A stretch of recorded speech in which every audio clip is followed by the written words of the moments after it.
Story 1. Susan Reinert's case is one of mystery, betrayal, and a horrifying crime that left more questions than answers. Born in 1943 in Ridgeway, Pennsylvania, Susan Reinert, affectionately known as Sue, was raised in a home that valued education and hard work. Her father, William Gallagher, managed newspaper sales, while her mother, Jane Gallagher, was a devoted teacher. With a deep love for literature and an innate passion for learning, Susan naturally followed in her mother's footsteps, pursuing a career in education. During her time at Grove City College, Susan met Kenneth Reinert, a young Air Force recruit. Their meeting was simple, yet it changed the course of Susan's life. Their relationship blossomed, and together, they pursued higher education. Susan earned her bachelor's degree and later went on to obtain a master's degree in English from Pennsylvania State University in 1965. The couple embarked on a life filled with movement due to Kenneth's military career. They lived in Sacramento, California, then Rome, New York, and even Puerto Rico before settling permanently in the Philadelphia area in 1971. However, after years of marriage, Susan and Kenneth amicably divorced in 1974. Despite the end of their marriage, Susan remained a devoted mother to their two children, Karen and Michael. She focused on raising them with love and stability while building a career as a respected teacher at Chestnut Walled Elementary School. Beyond the classroom, Susan was an active member of Parents Without Partners, especially in the Valley Forge program. The organization provided her with comfort after her mother's passing. But just as Susan was piecing her life together, it all took a tragic and chilling turn. On June 22, 1979, Susan spent the day with her children. That evening, her son Michael had been with his father, attending a baseball game. Later, Susan picked him up around 8:30 p.m. and made a call to her former in-laws, Florence and John Reiner, maintaining a cordial relationship despite the divorce. That night, Susan checked her gas tank. It was nearly full. She had planned a trip to Allentown, Pennsylvania, to attend a single-parent conference with Karen and Michael for the weekend. She had even signed up to run a workshop. At around 9 p.m., neighbors saw Karen and Michael playing outside, collecting hailstones left behind from a recent summer storm. Roughly 30 minutes later, the sound of Susan's burnt-orange Plymouth Horizon echoed in the night. The car disappeared into the darkness. Susan was last known to be visiting her boyfriend, William Bradfield, a fellow teacher at Upper Merion High School. Their relationship was complicated, filled with secrecy and tension.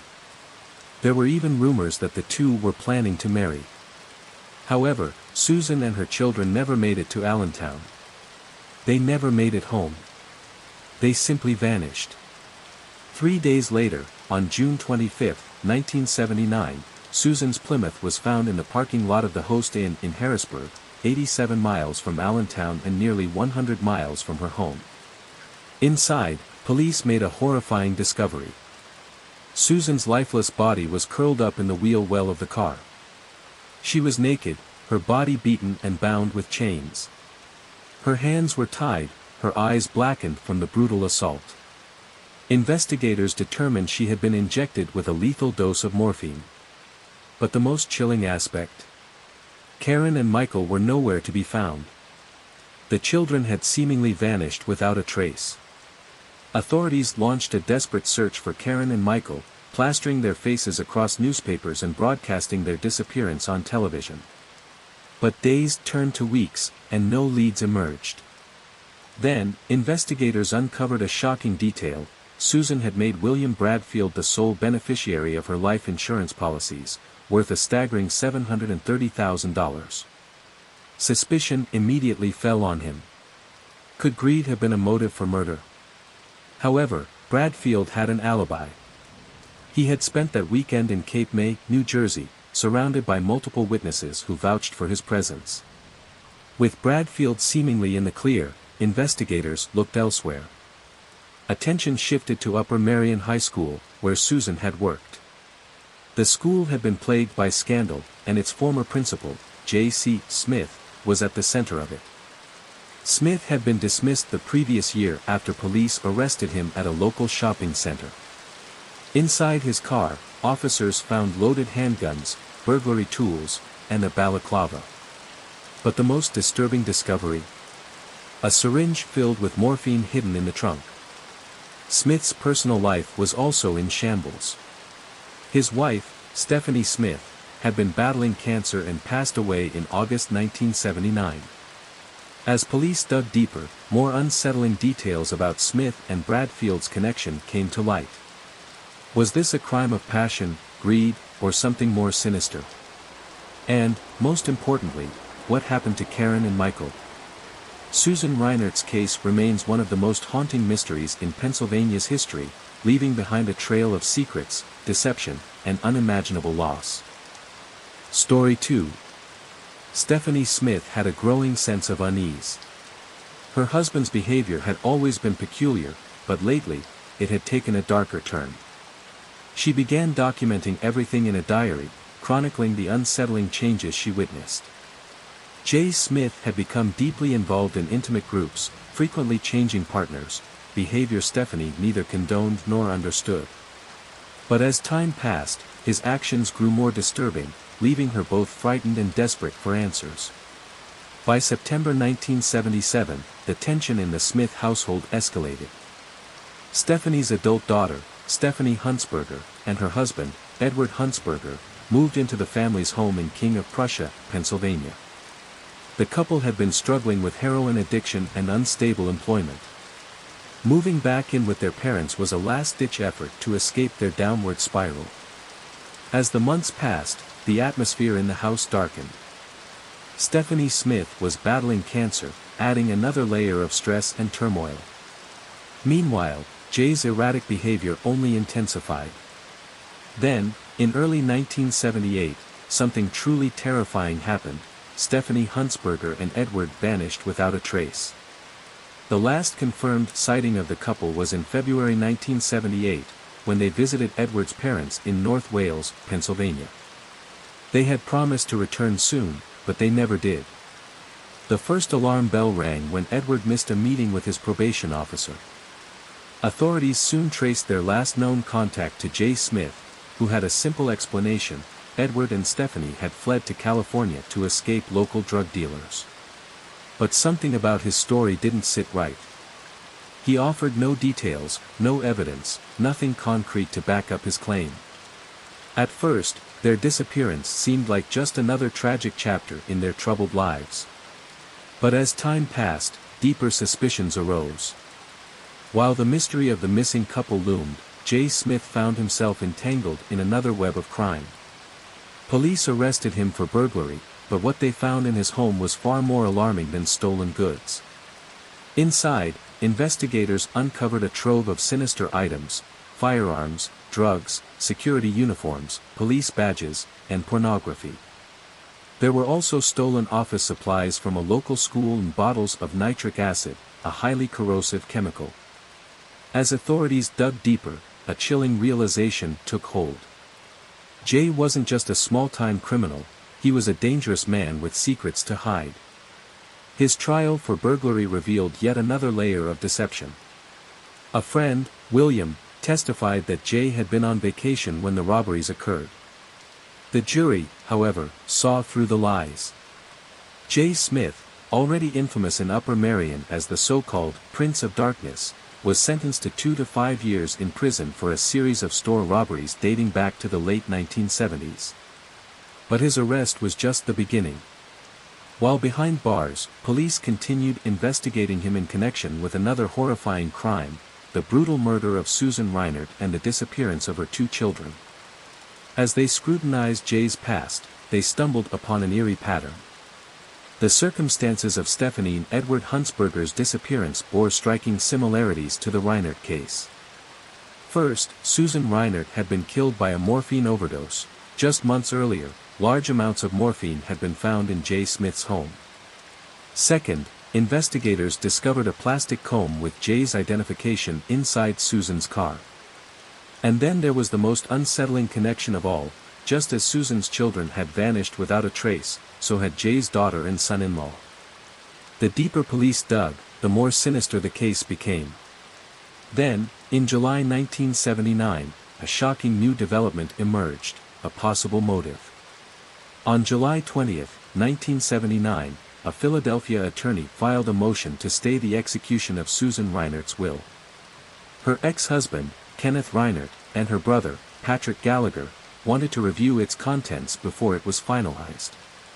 This motion, filed in 2 counties, hinted at a financial entanglement that investigators had not yet uncovered. As it turned out, just weeks before her murder, Susan had made significant changes to her will. She had also taken out multiple large life insurance policies, naming her new boyfriend, William Bradfield, as the sole beneficiary.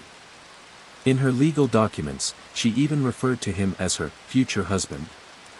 Investigators determined that Susan was murdered sometime between midnight on June 23, 1979, and midnight on June 24, 1979.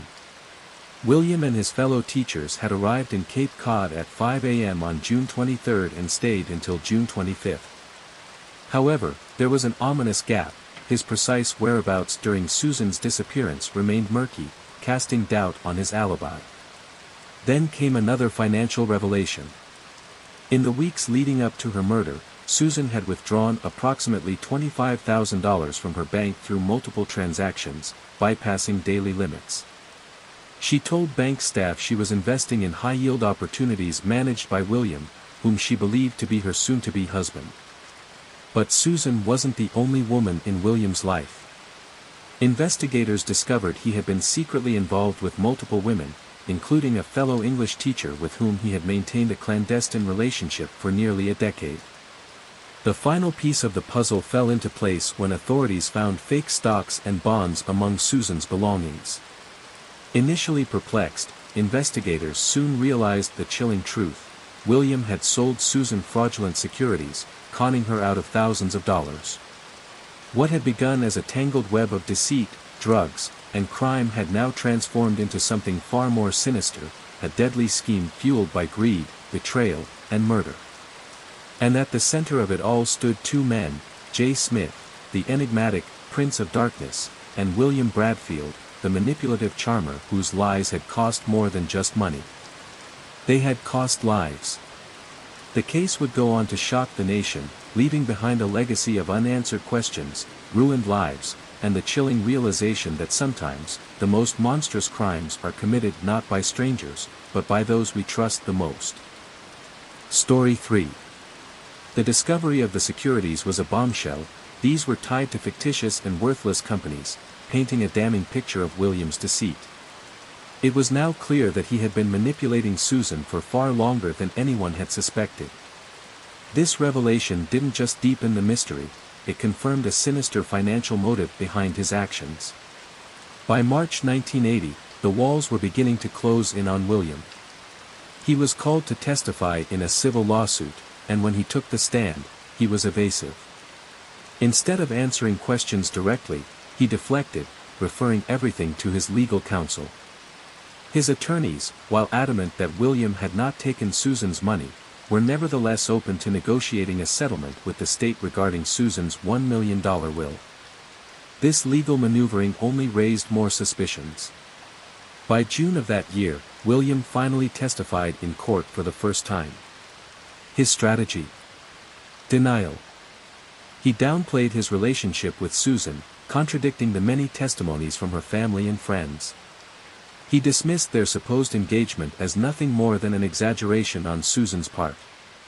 Then, in a shocking turn, he attempted to shift the narrative, making unsubstantiated claims about Susan's alleged involvement with J. Smith, the former principal of Upper Merion High School.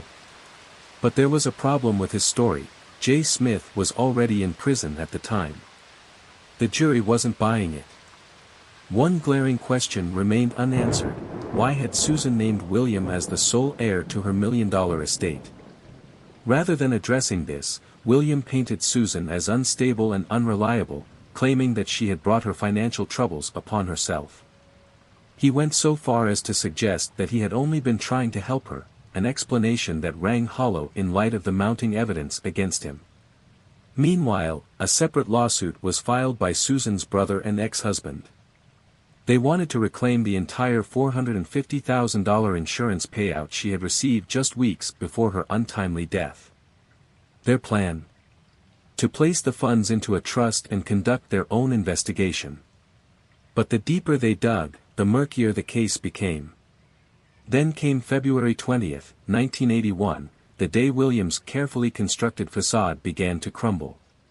He was arrested on 3 charges, 2 counts of theft and 1 count of conspiracy.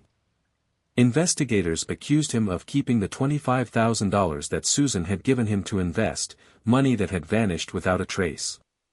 He was released on bail just days later, but the noose was tightening. His criminal trial was set for the following month. Before that trial even began, the civil case was resolved. A portion of Susan's estate, $360,000, was allocated to investigate missing children's clothing, a bizarre turn in an already complex case. Crucially, this ruling prevented William from profiting off of Susan's death. By August 3, 1981, William's criminal trial was underway. It lasted just 5 days, but that was all the prosecution needed. He was found guilty of theft, a verdict that prompted Delaware County District Attorney Edward Weiss to act swiftly. Concerned that William was a flight risk, especially given the looming possibility of a murder charge, Weiss requested that his bail be raised from $25,000 to $75,000. Judge Robert A. Wright agreed. Then, on April 6, 1983, the case took a dramatic turn.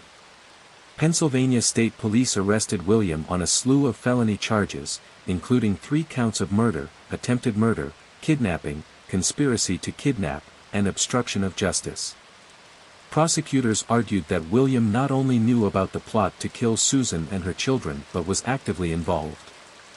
J. Smith remained a figure of interest, but at that time, he was not charged. One of the most damning pieces of evidence came from a fellow inmate, Proctor Noel. Noel claimed that during a game of chess behind bars, William had casually confessed to his role in the murders. It was a chilling revelation that reinforced the prosecution's theory: William Bradfield wasn't just a con artist, he was a killer. Despite a lack of physical evidence linking William directly to Susan's death or the disappearance of her children, the prosecution was undeterred. His prior burglary convictions, combined with his known association with a potential body disposal site, only strengthened the case against him. Meanwhile, J. Smith, already serving time for unrelated crimes, was dragged back into the fray.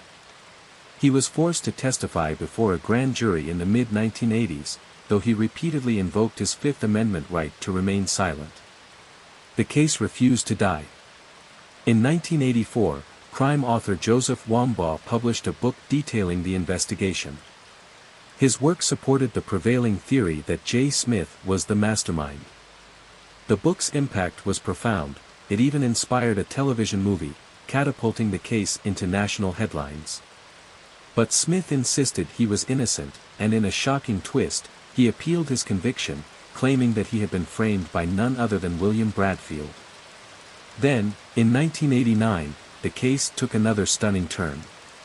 A review of the trial uncovered significant flaws in the indictment. This led to a new trial in 1990, and in 1992, the Pennsylvania Supreme Court ruled in Smith's favor, overturning his murder conviction. The court even found the prosecution guilty of misconduct. For 2 decades, the state refused to retry the case, allowing Smith to live out his remaining years in freedom. As for William Bradfield, he remained defiant, evading liability at every turn.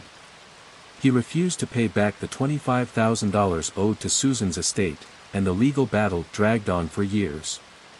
Then, in 1996, another surprising twist, J. Smith sued the state and Joseph Wambaugh for defamation and conspiracy. Both lawsuits were dismissed. On January 16, 1998, the case finally reached its final chapter. But for those who had followed this twisted, tangled web of lies, deception, and murder, one question still lingered: would the full truth ever come to light? Story 4. Bradfield spent more than a decade behind bars, a convicted man haunted by the weight of his crimes. Then, one fateful morning, he was found unconscious in his cell, his body lifeless, his past sins catching up with him. The official cause of death: cardiac arrest. But some say justice has its own way of settling scores.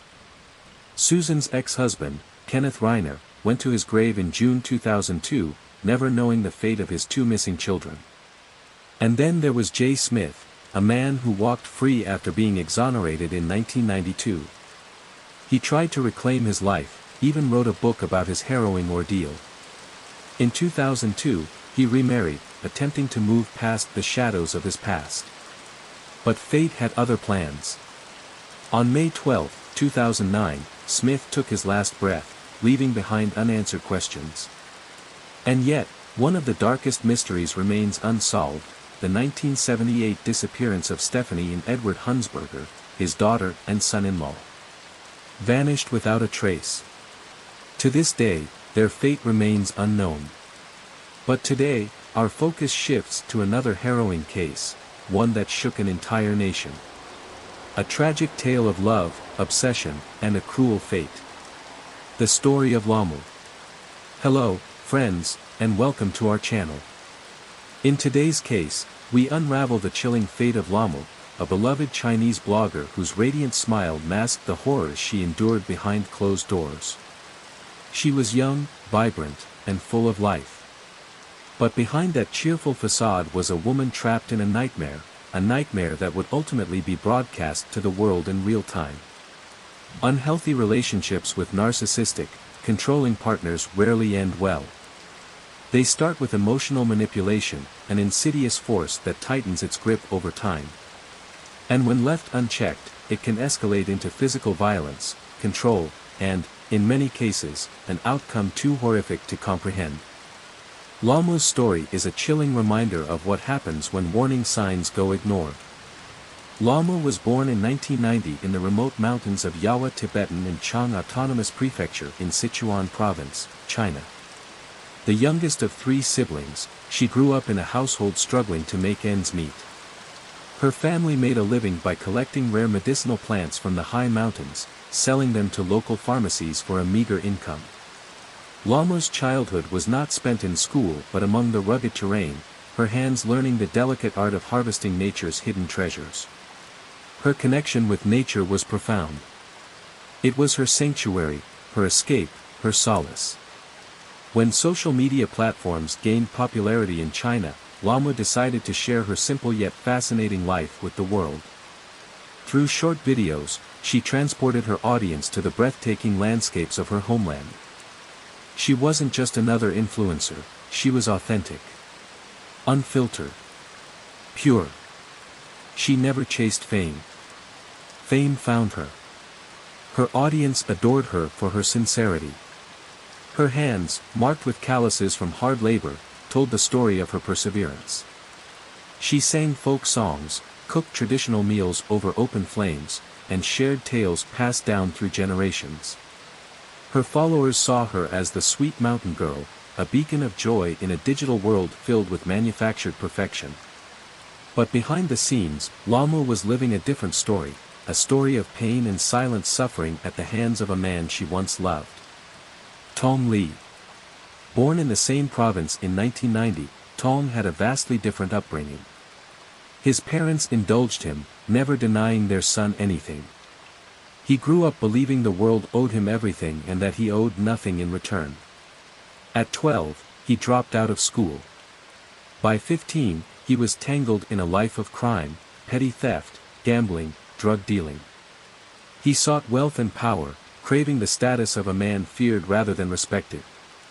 And when he met Lamu, his darkest tendencies would soon emerge. Their marriage was a disaster from the start. Tong was possessive, jealous, and violent.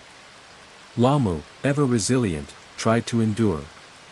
She suffered in silence, unwilling to let her followers see the bruises beneath her smile. But abuse has a way of leaving its mark, and the weight of her suffering became too much. She left him. She filed for divorce. She sought freedom. But men like Tong don't let go easily. On the night of September 14, 2020, as Lamu broadcasted live to her followers, the unimaginable happened. Tong stormed into her home. Armed with a canister of gasoline, he set her ablaze, while thousands watched in horror. The screen went dark, but the screams lingered. Lamu fought for her life. With burns covering 90% of her body, she clung to hope in the hospital, her fans praying for a miracle. But some battles are impossible to win. 2 weeks later, on September 30th, Lamu succumbed to her injuries. Her death sent shockwaves across China. The nation mourned. Women, trapped in similar situations, found their voices. The laws, once lenient, faced scrutiny. But justice? Justice is slow. Tong Li was arrested, tried, and convicted. A death sentence loomed over him. But would it ever be enough? Lamu's story is more than just another tragedy. It is a call to recognize the warning signs. To act before it's too late. Because no one should have to suffer in silence. This was the story of Lamu, the mountain girl whose spirit soared but whose wings were cruelly burned away. Rest in peace, Lamu. If you found this case compelling, don't forget to like, share, and subscribe. Until next time, stay safe. Story 5. Tong had always considered himself a man of ambition. After taking off to Jay and generating a decent income, his family soon became well off by local standards. But wealth, as it often does, fueled his vanity. When he returned home, he presented his homecoming as an act of generosity, offering to expand and promote the family business. In reality, Tong had no intention of working hard. He wanted the perks of wealth without the labor, leeching off the relentless efforts of his relatives. He strutted around town, parading his expensive purchases, boasting to his friends about his so-called success. Meanwhile, in the shadows, he maintained ties with local criminals, running a secret under-the-table business. He had two faces, the successful entrepreneur by day and a man entangled in illicit dealings by night. Tong met Lamu when they were just 17. She was unlike anyone he had ever known, kind, sincere, and breathtakingly beautiful. For the first time in his life, he was truly captivated. He showered her with gifts, lavished her with attention, and vowed to change his ways for her. Lamu, young and naive, fell deeply in love. She believed she had met her prince, a man willing to leave behind his dark past to build a future with her. Their love story blossomed, and after 2 years of courtship, Tong proposed. Lamu eagerly accepted, blinded by love, unaware that she was stepping into a nightmare. Their families objected. They were too young, too reckless. But love makes fools of us all, and in 2009, they married. Lamu left behind her childhood home and moved in with her new husband's family.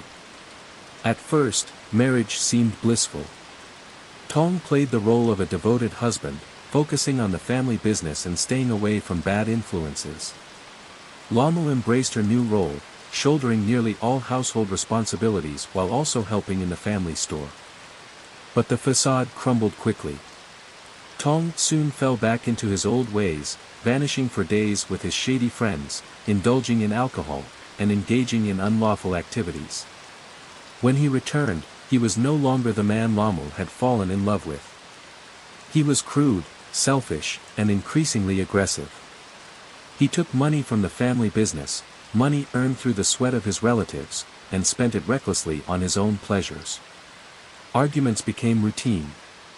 Lamu pleaded with him to change, to give up his vices, to think about their future. But Tong was deaf to her concerns, convinced that no one had the right to dictate his life. When Lamu became pregnant, she hoped it would change him. It did not. He resented the shift in her attention, demanding that she continue to prioritize him. His aggression worsened, and one evening, in the heat of an argument, he raised his hand against her for the first time. Lamu was stunned. Her world spun. The man she had trusted, the man she had vowed to spend her life with, had just crossed a line she never imagined. She resolved to leave, but just as she was packing her bags, her mother-in-law intervened. The older woman, having witnessed the incident, slapped her son twice and sternly warned him against such behavior. She begged Lamu to stay, promising that it would never happen again. But promises are easily broken. What started as an isolated incident became a horrifying pattern. Tong's apologies came laced with tears and desperation, but the cycle never ended. He would beg for forgiveness, make empty promises, and then, when the moment was right, strike again. Lamu wanted to escape, but Tong knew exactly how to keep her trapped. When their son was born, he weaponized the child against her, threatening to take him away or harm her and her family if she ever left. Fear kept her silent. Even her older sister, whom she had always confided in, remained oblivious to the torment she endured. In 2012, tragedy struck again. Lamu's mother passed away after a long illness. The loss shattered her, but she had no time to grieve. Her elderly father and grandmother relied on her for everything. She found herself torn between two homes, managing their needs while still enduring the hellish reality of her marriage. Ironically, her only solace was in the mountains. Climbing high to gather herbs, she found brief moments of peace, breathing in the fresh air, away from her husband's wrath. In 2017, she gave birth to a second son. By then, any pretense of a loving marriage had vanished. Tong had fully embraced his cruelty, and his mother, once her only ally, had long stopped intervening. Desperate for an escape, Lamu found solace in social media. She created an account on Douyin, the Chinese version of TikTok, where she shared the beauty of her homeland, the medicinal properties of herbs, and snippets of her daily life. The platform became her refuge. Her audience, unknowingly, kept her sane. And sometimes, in the quiet moments, she would even dare to sing. But what began as an innocent escape would soon turn into something much bigger, a platform that would expose her story to the world in a way she never imagined. Story 6. Lamu was a beacon of light for her followers. She danced against the backdrop of breathtaking mountain ridges, her laughter echoing through the valleys. Always smiling, always appearing happy, she never once complained to her audience about the pain hidden behind her bright eyes. No one knew the torment she endured behind closed doors, the domestic violence that was a cruel constant in her life. In 2019, tragedy struck when Lamu's beloved grandmother passed away. For the first time, she allowed her followers to see a different side of her, the pain-stricken, grieving granddaughter. Tears streamed down her face in a heartfelt video as she expressed the unbearable sorrow of losing a loved one. Her followers showered her with support and compassion. But her husband, instead of offering comfort, flew into a rage. Enraged by her public display of emotion, he struck her face, punishing her for shedding tears. By January 2020, after suffering yet another brutal assault, Lamu found the strength to walk away. She gathered her two young sons, fled to her parents' home, and filed for divorce. For the first time in years, she felt a sense of calm. In a video recorded around this time, she tried to reassure her audience, her voice steady but her pain barely concealed. A large bruise under her eye peeked through the layers of concealer, but still, she said nothing about the horrors she had endured. As the divorce proceedings unfolded, the court's ruling shattered her. Custody was split, her younger son stayed with her, while her older son was handed over to his father. This decision devastated Lamu, but her nightmare was far from over. Her ex-husband, Tong, suddenly changed tactics.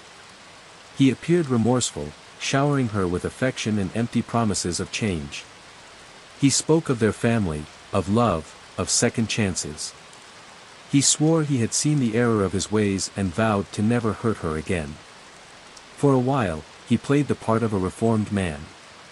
Flowers, family outings, and gestures of kindness, all things he had never done before. Slowly, Lamu's heart softened. She wanted to believe him. She wanted to believe in the dream of a happy family. By the end of March, she made a fateful decision: they remarried.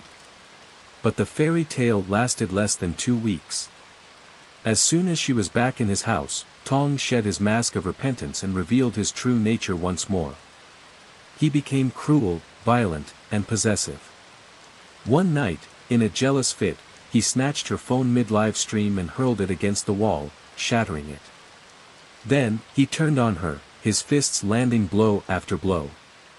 Barefoot and battered, Lama barely managed to escape.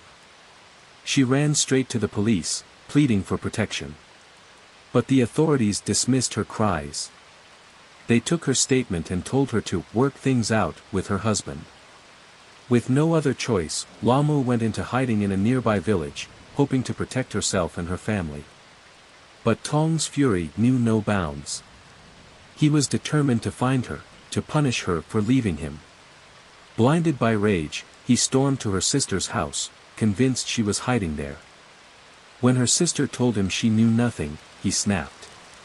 He struck her repeatedly in the face with brutal force. By the time he was finished, she lay battered and broken, her cheekbone and eye socket shattered, her nose fractured. Only then was Tong finally charged, but it was merely an administrative punishment. No jail time. No real consequences. He laid low for a while as Lama pursued a second divorce. This time, the court made an even more devastating ruling: both of her sons were given to their father. Money, as always, had been the deciding factor. Heartbroken, Lama was drowning in grief. Her family urged her to leave, to get away before Tong's wrath turned deadly. But she refused. She couldn't bear to be far from her boys. 3 weeks after the divorce was finalized, Lama sought solace in the mountains. She recorded a video, dancing and singing, perhaps her way of coping, perhaps a desperate attempt to reclaim a piece of herself. But to Tong, it was a final insult. He saw her joy as a mockery of their broken marriage. It ignited something dark inside him. On the evening of September 14, 2020, Lama started a live stream. Dressed in a traditional Tibetan outfit, she softly sang folk songs to her followers. She whispered, urging them to be quiet. Her father and stepbrother were asleep. She moved about the kitchen, preparing treats for them. Then, a deafening crash. The sound of a door being kicked in. Lama froze, her face drained of color. Her wide eyes locked onto the intruder. Then she moved, she tried to flee. The tripod fell, the camera tumbling, capturing only the chaos of the audio. Heavy footsteps. The splatter of liquid. Lama's terrified screams. Her father's desperate pleas, begging the intruder to stop, to put down the knife. A chilling silence. Then, the unmistakable flick of a lighter. Flames erupted, devouring everything in their path. A piercing scream cut through the night, then the live stream went dark. Viewers sat frozen in disbelief. Some hoped it was a cruel joke. Others knew the horror they had just witnessed was real. That night, Tong ensured Lama would never escape him again. In a final act of monstrous vengeance, he set her alight. Lama's story is not just one of domestic violence, it is a haunting reminder of the countless voices that go unheard until it is too late. Her light was extinguished far too soon, but in her memory, may her voice continue to echo, warning others of the darkness that can lurk behind even the most beautiful smiles. Story 7. The roar of a motorcycle echoed through the quiet night as Tom sped toward Lama's house. He carried with him a canister of gasoline and a large knife, silent witnesses to the horror he was about to unleash. Through the window, he saw her, his ex-wife, moving about in the kitchen on the ground floor, oblivious to the storm about to break. With a swift, brutal kick, he shattered the door and stepped inside. Lama barely had time to process what was happening before panic set in. Her instincts screamed at her to run, but Tom was faster. He blocked her escape, his grip unrelenting. With cruel precision, he doused her in gasoline, the acrid scent filling the air. The blade in his hand found its mark, slicing through flesh as she struggled. Then, he lit the match. Flames erupted instantly, licking hungrily at the wooden walls. Smoke curled through the house, seeping into every corner as the fire roared to life. Outside, Lalmu's father and brother saw the glow and heard her screams. They ran, shouting for help, but the neighbors stood frozen, unable to comprehend the nightmare unfolding before them. Desperate, her family rushed back inside, but the fire had already consumed too much. The old wooden beams, now blazing torches, collapsed in a fiery barricade, trapping Lalmu inside. It took firefighters 2 agonizing hours to extinguish the inferno. When they finally broke through the charred remains of the home, they found her. Lalmu's body was burned beyond recognition. Her skin was blackened, in some places melted and fused to the floor. Yet, in a cruel twist of fate, she was still alive. A faint pulse, barely detectable, fought against the inevitable. Paramedics rushed her to the hospital, where doctors recoiled at the extent of her injuries. Over 90% of her body was burned. Her lungs, scorched by the heated air and smoke, struggled to function. Still, she clung to life, locked in a coma, her fate uncertain. The city's burn center was willing to help, but the cost was staggering, 1 million yuan. A sum far beyond the reach of Lalmu's devastated family, who had lost everything in the fire. With no other choice, her father turned to the only hope left, Lalmu's online followers. He penned a heartfelt plea, detailing the horrific attack and the fragile hope that still remained. Her sister posted it on social media, sharing an account number for donations. The response was overwhelming. Within an hour, the required funds were raised, and the support continued pouring in. Lalmu was transferred to the burn center, where specialists did everything possible to stabilize her. For a brief moment, it seemed like she might defy the odds. But fate had already written her ending. After 2 excruciating weeks of silent suffering, her body gave out. Her heart, weakened and weary, stopped. She never regained consciousness. She was only 30 years old. The trial that followed was filled with heartbreak and outrage. Tom's mother, in a desperate attempt to defend her son, claimed he had acted out of love, a twisted justification for an act of pure evil. But the court saw through the facade. The verdict was clear and unforgiving. Tom was found guilty of deliberate and cruel murder. The sentence? Death. His family was also ordered to compensate Lalmu's relatives for the loss of their home. Tom fought to escape justice, filing appeal after appeal, but each was denied. In July 2022, the sentence was carried out. The man who had stolen Lalmu's life met his own end that same year, 2 years after the night that turned love into ashes. Lalmu's family, though forever scarred, rebuilt their home on the same ground where the tragedy had unfolded. In the new house, her sister created a small memorial on the ground floor, a quiet tribute to a life stolen too soon. Framed photographs of Lalmu smiled back at them, a haunting reminder of the light she once brought into their lives. As for her children, the court placed them in the custody of their paternal grandparents. The Lee family, wealthy and influential, was deemed capable of providing them with a stable life. But no amount of privilege could erase the shadow of the past. The children were left to grow up in the home of the family whose son had destroyed their mother. The world moved on, but the memory of Lalmu remained, a chilling testament to how love, when twisted by obsession and rage, can turn into something monstrous. And so, we ask ourselves, could this tragedy have been prevented? How do we recognize the warning signs before it's too late? Welcome to our channel. Today, we take a deep dive into another horrifying case, the case of Christy Shaw and her husband, Joseph Cobb. A crime so brutal, it shook the quiet town of Leah, North Carolina, to its core. Stay with us as we uncover the chilling details of a murder that shattered lives and left a community reeling. Let's begin. Story 8. Christy had always been a woman of ambition and talent, her passion leading her down unexpected paths. After completing her culinary courses, her parents envisioned a future where she would become a celebrated professional chef.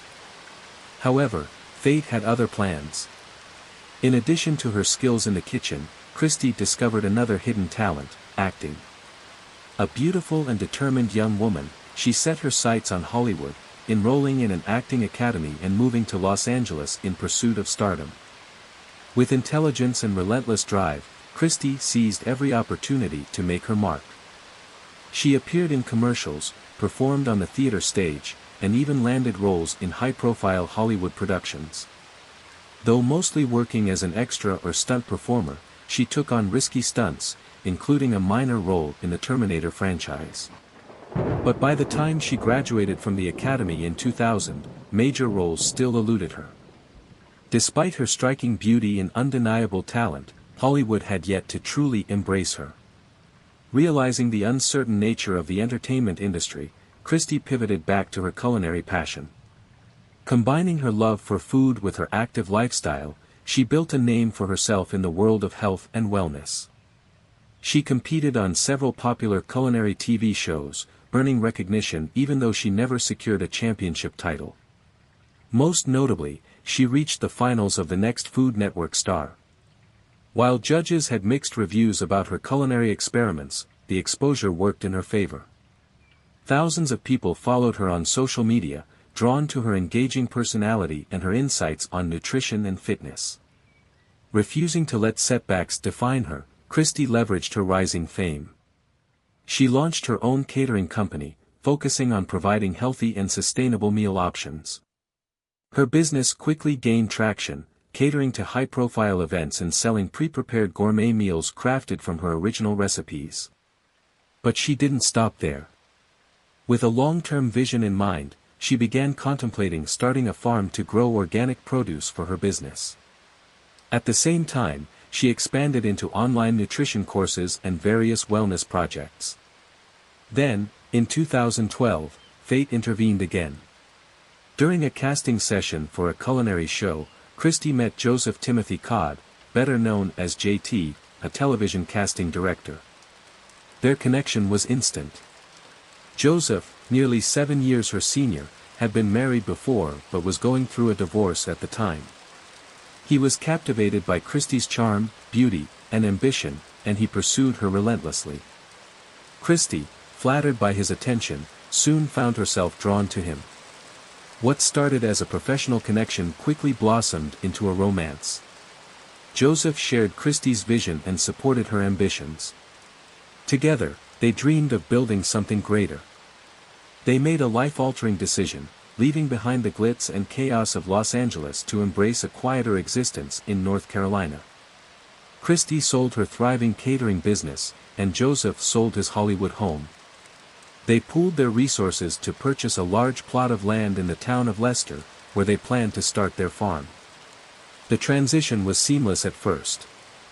Joseph continued working in television remotely, while Christie poured her energy into her blog, sharing her journey of farm life, healthy living, and pregnancy. They were the picture-perfect couple, successful, in love, and building a future together. In August 2014, they celebrated their love with a grand wedding, an affair attended by hundreds of friends, family, and fans.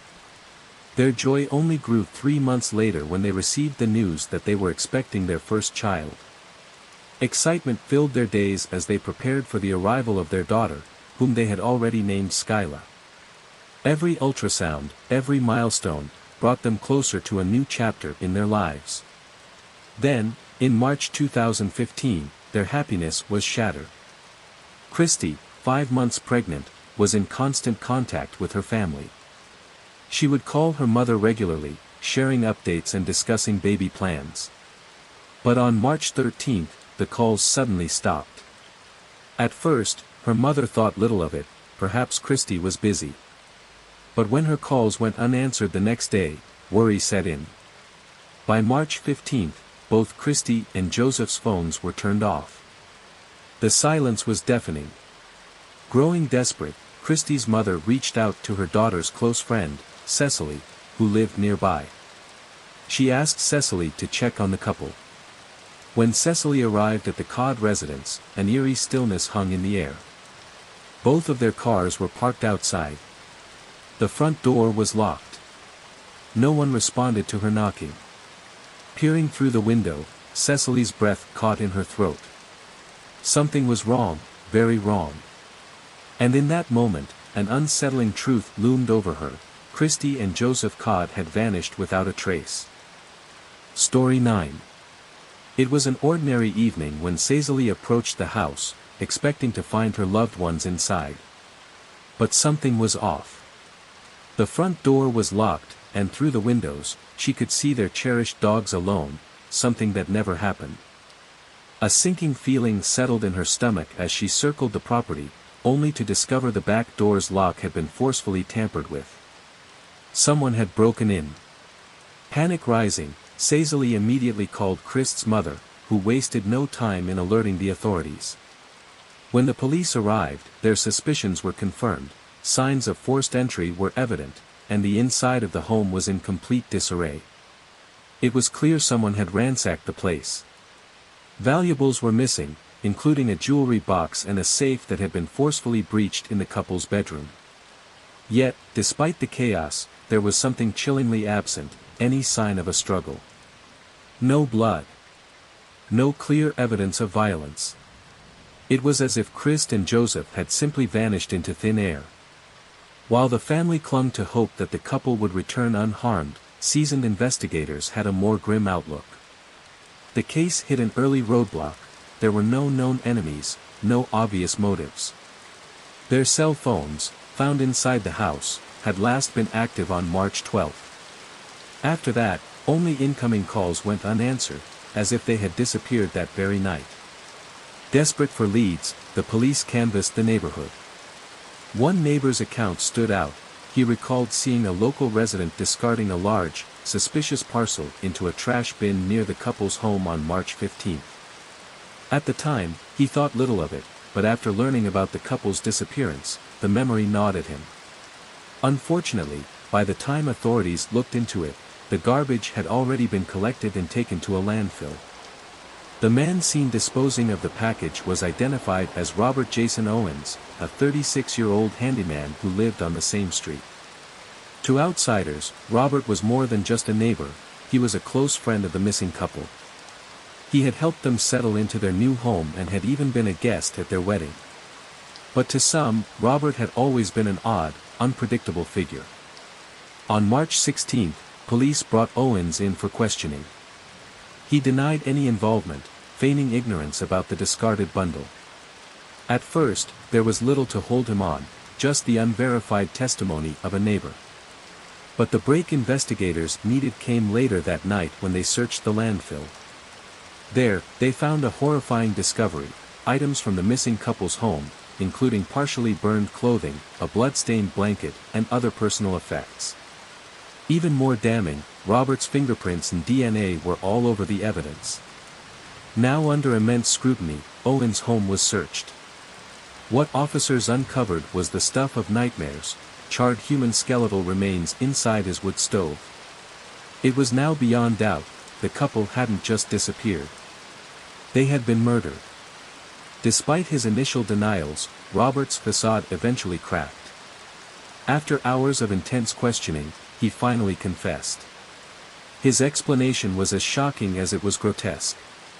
On the night of March 12, Robert claimed he had driven to the couple's house when his car got stuck in the mud. He went to their door, asking for help. Christ and Joseph, ever the kind-hearted neighbors, agreed. As they pushed, Robert said he accidentally hit the gas instead of the brake, running them over. Panicked, he insisted he had acted out of fear, not malice. But instead of calling for help, he made a choice that turned an accident into a horror story.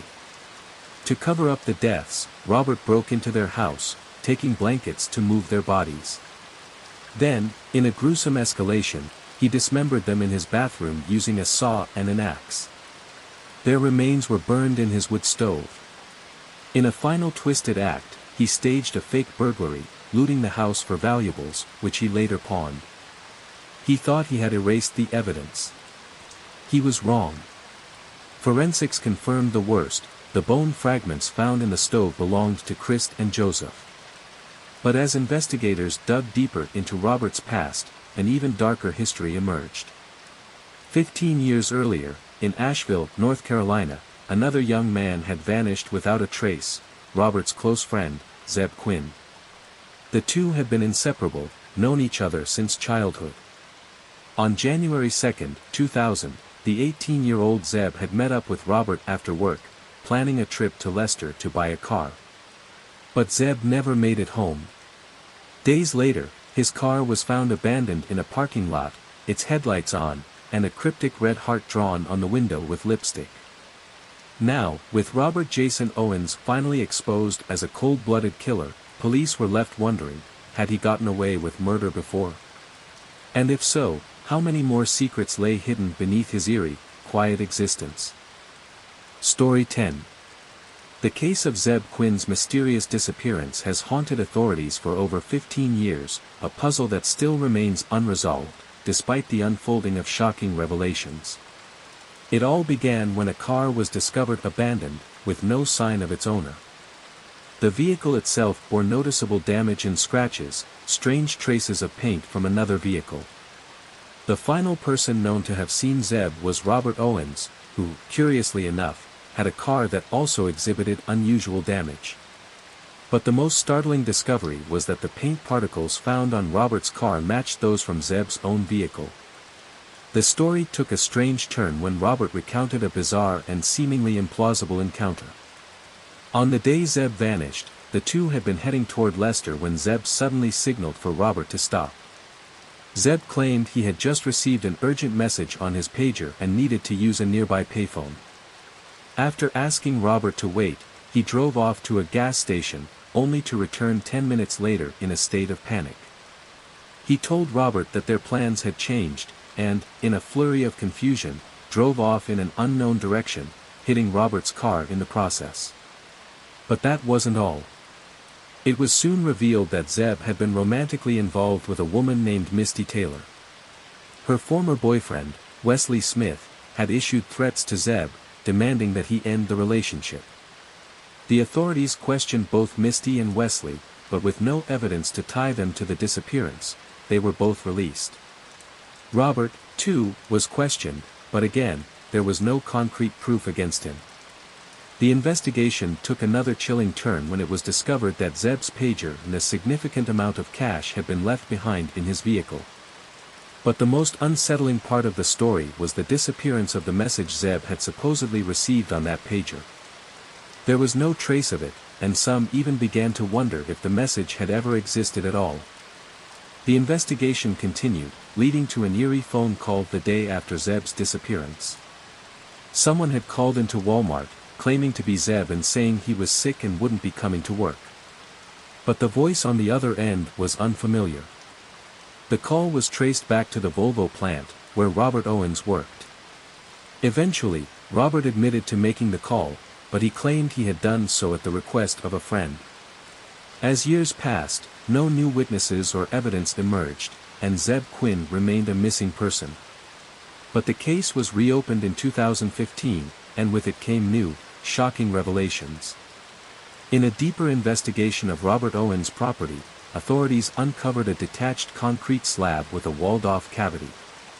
Inside the cavity were charred human bone fragments, too badly damaged for DNA analysis. The discovery of these remains turned the investigation on its head. Then, an elderly neighbor came forward, revealing strange details from years earlier. He recalled an event in January of 2000 when Robert Owens, who had just purchased the land and started building his home, had ignited a fire that produced a foul, sickly sweet odor. The neighbor had confronted Owens about it, as the wind carried the smell towards his home, almost making him ill. Owens had dismissed the concern, claiming he was preparing to build a fountain at the site of the fire, a plan that he never followed through on. The neighbor had forgotten all about the fire, until the police arrived 15 years later. Eventually, Owens confessed to his involvement in the crime. His story was chilling in detail. He claimed that his uncle, Walter Owens, had been hired by Wesley Smith to kill Zeb and get rid of Misty's new boyfriend, whom Smith still loved. Robert claimed that he had no idea about the plan at the time. He said his uncle had asked him to drive Zeb to a secluded area on the road to Luray. Once they reached a wooded spot, Walter instructed Robert to signal Zeb to stop. After Zeb stepped out of his vehicle, Walter shot him, and Robert was forced to help dismember and package the body. The remains were then burned on Robert's property that same night and encased in concrete. But with Walter Owens having passed away several years earlier, his confession could not be verified, and Robert's account was met with skepticism. No concrete evidence was found at the alleged crime scene, leaving his story highly questionable. In the years following the discovery, Robert faced a mounting wave of legal troubles. Initially, he faced charges of first-degree murder, dismemberment, and even robbery. But the defense revealed Robert's long-standing struggles with mental health, and his lawyer pushed for an insanity defense, arguing that Robert was not in full control of his actions at the time of the crime. The prosecution was dissatisfied with this outcome, but the families of the victims hoped for justice. In 2017, Robert agreed to a plea deal in exchange for avoiding the death penalty. He confessed to the murder, the dismemberment of the bodies, and other charges in return for a second-degree manslaughter conviction, receiving a 59-year prison sentence. However, the case didn't end there. In 2022, Owens struck another plea deal, admitting complicity in Zeb's murder and his role in concealing evidence. His sentence was extended by another 12 years. At the sentencing, Robert Owens made a public plea for forgiveness, maintaining his innocence and claiming that the events had been an accident, further blaming his mental health challenges. But the families of Zeb Quinn, as well as those of the victims Christ and Joseph Codd, were not convinced. They could not bring themselves to accept Robert's explanation, believing his actions were deliberate, driven by selfishness, and intentional. The tragic tale of Zeb Quinn's disappearance, and his eventual discovery, continues to cast a long shadow over those involved, leaving a legacy of unanswered questions and unresolved pain.